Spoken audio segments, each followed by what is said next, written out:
for joining me. I'm at Nina's Coffee Shop again this year, just prior to the start of session. Next Tuesday, we kick off session, and so I've been at the State Office building preparing some bills, meeting with colleagues, and today we had the Small Business Caucus to discuss small business in Minnesota.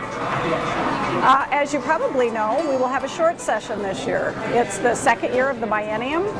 The first year of the biennium, we deal with our budget, and the second year is a bonding year. And so the capital investment or bonding bill, as it's commonly referred to, is a bill that supports infrastructure, state buildings, state institutions, roads, bridges, civic and cultural centers across the state of Minnesota.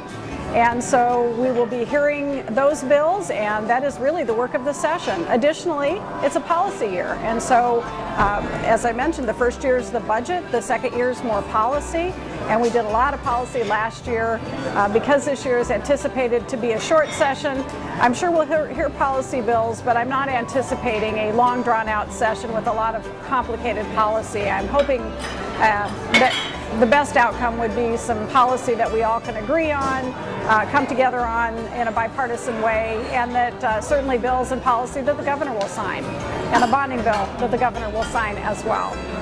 So we have a couple other things that might be worth mentioning happening this year, and one of those is the redistricting.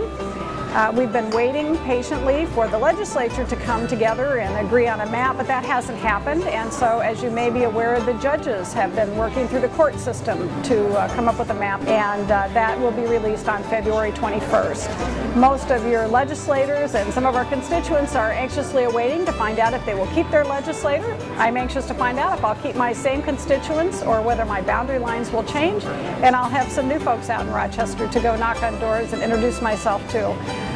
So beyond that, policy, bonding, and the map are the three big issues of this year.